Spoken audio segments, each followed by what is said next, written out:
Good afternoon, everybody. Hopefully we'll have a full room very soon. got the after lunch slot. Thanks everyone for being here, and thank you to Dario and the team for hosting us. I have with me Matthias here from Bayer and Bryn from Viiv Healthcare. We're here to talk about whether pharma should embrace a more holistic healthcare model. So before I start, we will say that opinions here are our own.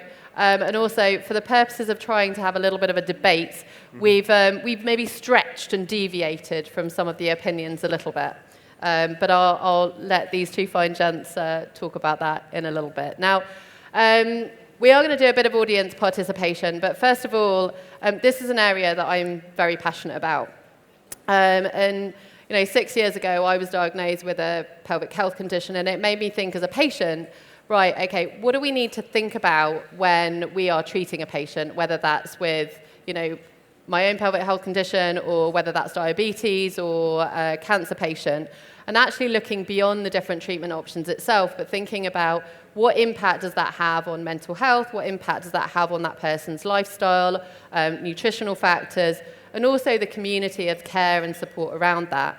And equally, really thinking about, right, how could many of these things potentially have been prevented? How are they diagnosed? How do we slow progression? And all of these things that you can see around the wheel. Now, before we start and I get the opinions from these fine people with me, could I ask you all to stand up, please? And hopefully, we will get onto a poll question. There should be a QR code that will come up in a minute. Yeah, let's stand up. Yeah, I'll stand up. So it's an after lunch exercise. After lunch, try and get a bit of energy in the room. Could the poll question come up, please? I think there should be a QR code. Brilliant. So you can sit down once you've done this, but if you could... Yeah? Only once you've done it. Yeah, once you've done it, yeah. You have one choice. So where do you think pharma should position itself in the move towards holistic healthcare? So and once you've done that, we'll let you sit down and we'll see what... Okay. I thought we were going to go 50-50 there. No. Okay, no, where are we? Where are we with people in the room? We've still got quite a few standing. Still some people standing. There we go. Good. It's a lot of sitting down. Okay, all right, so where are we? So we're on 30% remain product-centric with some wraparound healthcare services, and then actually 70% moving towards more of a holistic healthcare model. We've got a few tweaks here and there. Right, okay, Matthias, can I start with you? Feel free if you'd like to sort of sit back down, everyone else. What's your perspective on this? And if we could move back to the slides now, please, that would be great. Thank you. Yeah, so I think it has been, as we see from the result, a bit of a rhetorical question. Yeah, so, and given whether you're all here, I expected and hoped for this kind of answer. But before we are starting and deep diving in, and like the holistic healthcare model, like we have it here on the slide, it's like Lego bricks where it puts together, and everything is built together and sticking. But you can play with it with the different colors.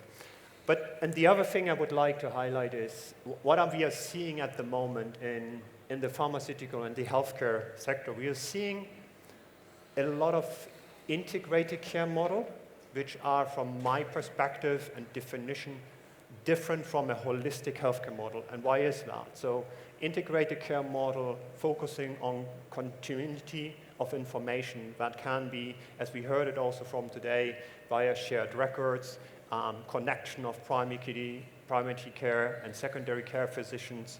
But it also has things of education in there, patient education, and additional services.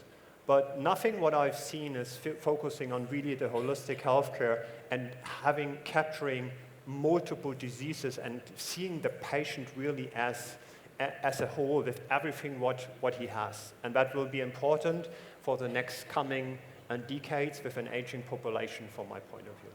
Thank you, Matthias. And Bryn, I know you take more of a medical view on this, so what's your take?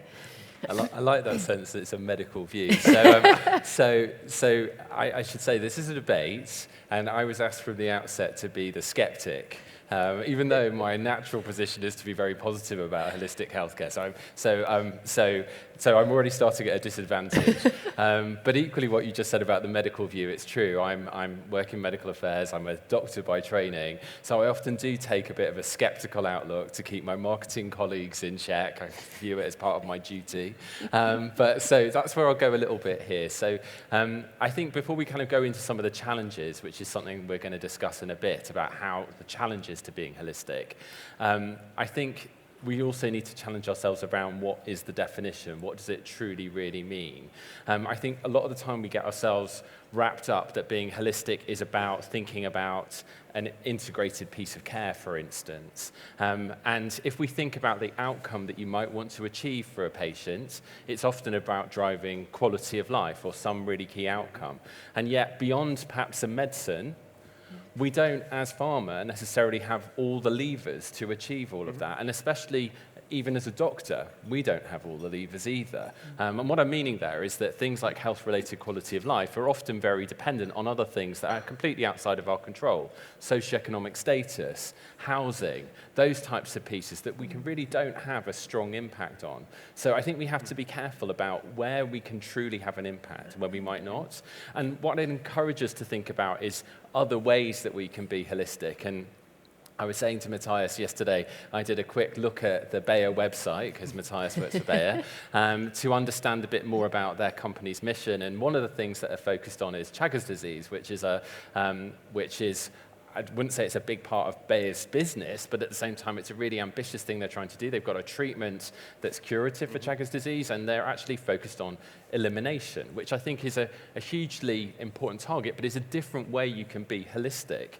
Now, you might say, well, neglected tropical diseases, there's not huge amounts of business there, but you can look at other models recently. Hepatitis C, we've seen huge advances over the years with hepatitis C treatments from multitudes of pharma companies, but we've also seen really ambitious models of how you might think about care, such that rather than selling a product, you're selling elimination to a country, which I think is hugely ambitious and potentially hugely more holistic. So I just challenge us to think about, what does holistic mean? Could we be a holistic across a system rather than a patient?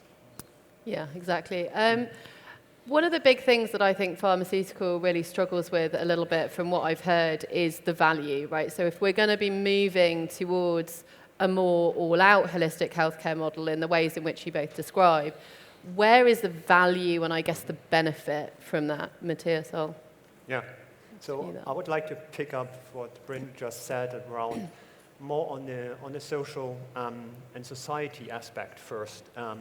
But I'm having 3 other perspectives as well. So from a society perspective, let's face the reality. What will happen over the next 1 or 2 decades is we are facing an aging population, and all of the surprises, our physicians are part of that population, so they are aging as well. To give you some numbers here, it is predicted within the United States that by 2035, so in 10 years from now, roughly, the number of urologists will decrease from 24 per 100,000 people aged 65 and older to 17. So you can imagine what this means on number of patients and people per HCP. What this means is also, how do we secure, and the HCP can secure all the throughput through the system and ensure that everyone gets the right treatment. The second perspective I would like to bring in for holistic healthcare is the perspective from an HCP. And here, the reality today is, it is very, very difficult for an HCP to connect all of the dots, to connect getting all of the data around the patient from other therapy lines, from other HCPs, from well-being, and so it is very, very hard. And I think holistic healthcare model like it is here with our Lego blocks, it is really, it can help. The third one is the perspective of a patient, and this is here I'm having a personal story. So my father has been diagnosed with prostate cancer 1.5 years ago.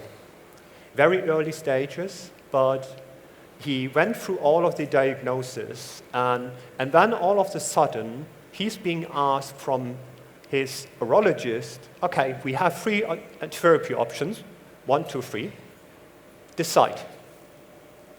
And my father could not decide in that moment, that was also not the point, but he called me then and say, hey, what should I do? I don't know what to do. And so I have been able, luckily, to help him a bit to think about, okay, what are the rational aspects? So what are the guidelines saying? What are the German guidelines saying on this? So on the different, to do an evidence-based decision. But that is not all. And we decided, because one of the options was radiotherapy, we decided to go with the radiotherapy. And the second point, nobody, and even I was not able to prepare him about what it means to have that radiotherapy, what mental stress it is, yeah, being ready for that. So you have to drink a lot. You need to come with a completely full bladder, and you need to hold it until the therapy, until you have arrived in the hospital, until you get the radiotherapy and so forth. That is stress, because that can be very, very painful, and all the men in the room knows, how difficult it is. But it is, and even after the therapy, and he's cured now, officially he is cured, but he's still facing some of the side effects from that thing. So in a holistic model, I think we will be able to better educate and better take care of the patient overall, and making sure that he can continue with his life and being prepared, all of that. Last but not least, the fourth one is for pharma. Think about, and we have the thing up here still, is think about the number of data being circled around and what we can learn from it. The insights we can generate in better understanding the patient, to better target with our therapies the right patient at the right time, making sure that we are increasing health, lowering the cost in the system as well, but also in the perspective on learning more on diseases and medical needs in regards to driving our R&D into the right sectors where the need is. Thanks, Matthias, and I'm really sorry to hear about your father, but very happy that he's on a good path now. I mean, one of the things that you were mentioning quite strongly there were really joining those dots across all of the different areas of particularly your father's journey. Bryn, what do you see as the pharmaceutical role in bridging that sort of a gap? Well, I think it can be tricky, actually. So, and the reason I'm saying that is, I'm similarly sorry about your father, but also pleased that he's doing well now. But what you were describing is a challenge about navigation in a healthcare system, and I think most of us, I'm a doctor, and so you can imagine you kind of regularly get friends and family calling you saying, how do I deal with this? The doctor's told me this, but I don't know what's happening. It's like all the time. But I think within that, though, we also need to think, what is the role in pharma? And one of the things that we don't know, and I think we often will rapidly jump into solution mode, we don't know, does the patient want pharma to be involved in that navigation? Does the HCP want that? Does the payer want that? Does the system want that? And we often quite rapidly jump into, there's a solution we could have without really understanding the need and the want for us to be involved. So it's not to say that we can't be involved, but I think we need to absolutely understand that more clearly before we jump in, because we often do. A couple of other things that I just want to pick up on, though, in terms of challenges. So if I think about the organisation I work in, so I work in Viiv Healthcare, we're solely focused on the treatment of HIV and the prevention of HIV. So in some ways it's easy to be holistic, because we can think about that as a singular therapy area to an extent. However, if you know Viiv, we're also part of the GSK umbrella. And GSK is sort of like our big brother in some way or another.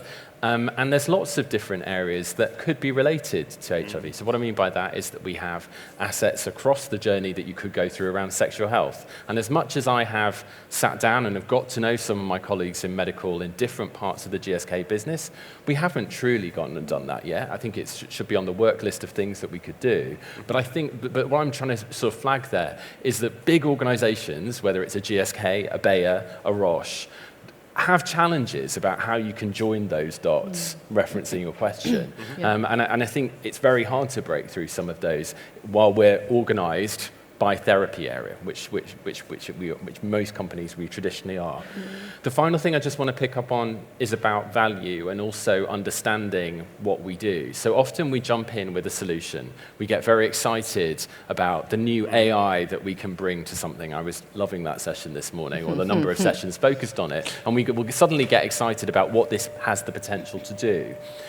But what we don't do, and this is referencing another session this morning, is think about that consciousness of failure, but how do we actually measure that? So the person who was talking about failure this morning, I forget his name, what he talked about was that R&D in our parts of the business are designed for failure. It's part of the cost of doing business, but they have a robust process for thinking about it. But when we work in this space, we often are much less robust. We often don't put the sort of checkpoints in for start and stop. We don't always think about the sustainability, how things will evolve over time. And I think if we're going to do this properly, and think about solutions, we actually need to bring some of that sort of robustness and R&D, I would say this as a medic, to some of the thinking in this space. Yeah, okay. And how much of this do you think is insurmountable, Matthias? None of it. Yeah. Yes, I agree with Bryn, and that is your challenge, Sam, that we are mainly agreeing. But all of these challenges are true, but I think we can overcome, and I think we also have seen in the morning the example from Merck in the UK on how they have started to collaborate and building the collaboration with the NHS, the NHS Trust for the bladder cancer thing, and that shows it is possible. Yes, it is. I'm not saying we will get to a holistic healthcare model tomorrow. No, it's a journey, but I think we have the indication knowledge, we have the scientific knowledge, we have the power. We can be, as pharma, the driving force toward. Will we own it at the end? Question mark. I'm not clear on this. Who can be owning that and holistic healthcare model? Maybe not pharma, but we can be a driving force towards it and driving that, like your example with hepatitis C, where I think Viiv and also Gilead Sciences, to be fair, and my former employer, have done quite a good job. Yeah. I mean, you mentioned earlier in our conversations the work that you've done with Uganda and that idea of societal good. I think that's another area where I certainly see pharma grapple with that whole value piece of, there's an element of pharmaceuticals needing to, drive revenue, right? But also that element of societal good. Do you want to talk a little bit about the work that you did with Uganda around that? Yeah, so I can't take the credit for this work. I'm just aware of it. So alongside my role in medical at Viiv, I also am one of the co-leads for Spectrum, which is GSK's LGBTQ+ employee resource group. And through that, I became aware of some work that both Viiv and GSK, plus other pharma companies, I think including Gilead, did recently, which I think is an example of how pharma can be holistic. What this was you might be aware in Uganda there's been some significant changes to legislation, unfortunately, which has meant that actually being LGBTQ+ is potentially punishable by death. And so a number of pharma companies, alongside the WHO, submitted what's known as an amicus brief. And an amicus brief, I'm not a lawyer, is essentially it's a briefing to the court. It's known as a friend to the court, apparently. And what this was trying to do, it was making an appeal to the Constitutional Court that this was in breach of various human rights in the Ugandan constitution. And it was primarily written saying, look, people will not be able to engage in their HIV care if they identify as LGBTQ+, because initially it was also suggesting that a doctor would also have to declare that somebody was LGBTQ+, and potentially then to the law. And so we submitted that. Now, unfortunately, that wasn't successful. Unfortunately, the law still remains. There were some changes around the declaration that doctors might have to make. But I do think that's an example of how pharma can be truly trying to make a difference. Whether you succeed or not, if you're trying to think about holisticness around what your needs are of ultimately your patients, then I think it's an example of how you can truly do that. Yeah, and I think it's a powerful one as well of making sure, like, okay, might have failed, but the more we do things like that, the more success hopefully we will see.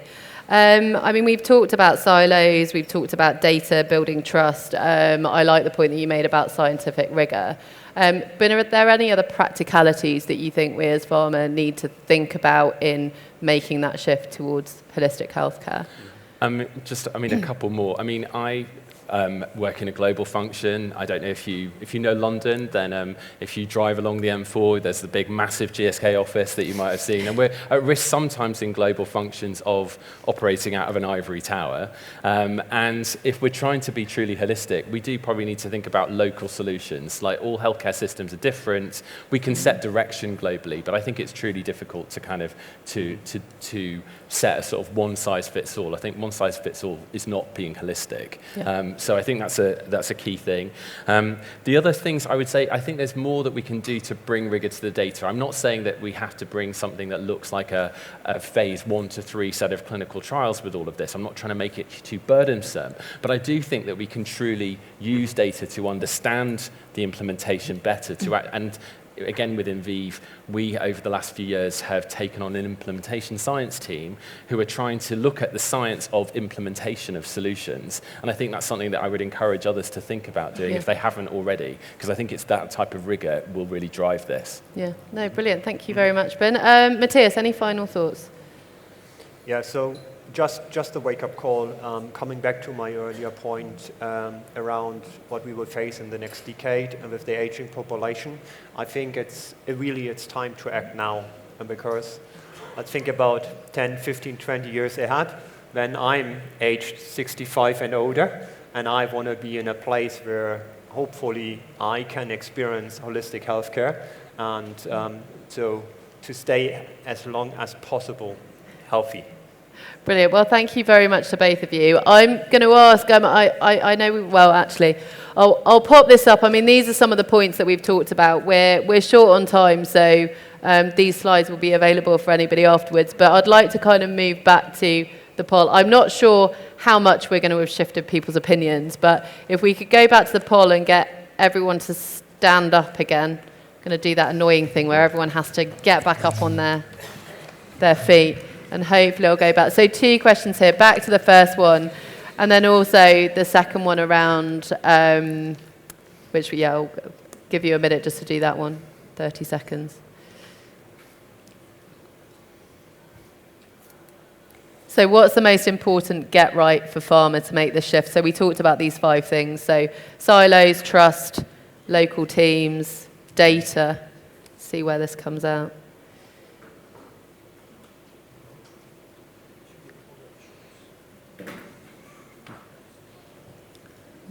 Behind me. Mm-hmm. Trust. Okay. Yeah. And once you've done that, you may sit down. And I think we've got about 2 minutes for questions. So, thank you very much. Let's keep standing. Any questions, comments? Loda has one down at the bottom here. There's one here, yeah. One here. And then another one here. Oh, Chris. Sorry, Paul. So I want to bring it back to the patient, because when you tell me as a patient holistic, and I take your father's example, there are 2 dimensions of holisticness that were not addressed. Mm-hmm. Your father had a choice between 3 different therapies, right? And there's 3 different companies that don't talk to each other.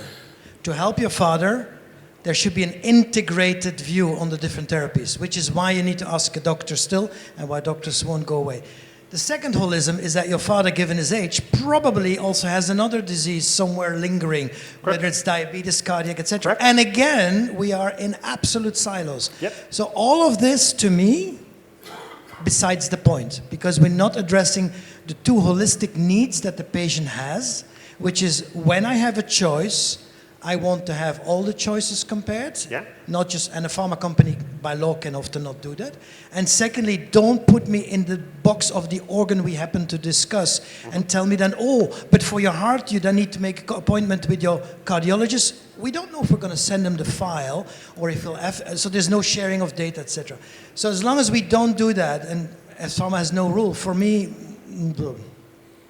I think you're flagging a bigger challenge, which Yeah. is that that's the way healthcare is organised, to your point. So healthcare itself, unfortunately, is in silos and is not as holistic as it should be. I'm totally with you. I mean, we can be part of that change. I mean, I'm not going on that side of the debate anymore. I think we can be part of that change, but ultimately it's really difficult because that's the way healthcare is, at least as it stands. Yeah, I voted for build trust because where companies are acting holistically, they're doing so because they have a product in a particular market, which I think creates the trust challenge. So any brief comment on that and how you overcome that lack of trust or concern? So I think, from my perspective, the key thing is transparency, yeah, and a real collaboration just from the beginning, and that is how you can do it, and bringing the other stakeholders as early as possible on board and starting with them to that journey. And I suppose I would add that there's something about actually understanding the need and building the relationship around the need, and then building then the solution on that. And if you've done all of that and built a relationship around it, I think you will have gained the trust. I think the thing where you don't, and people will have a natural suspicion, is if you come in with, okay, I've got this product, I've now got this solution that I think now works nicely with my product, then you can imagine, quite reasonably, people are quite skeptical of that. So I think it's about understanding the need and the relationship with it. Mm-hmm. Thank you very much. I think our time is up. Time's is up. Thank you. Thanks, everyone. Thank you very much.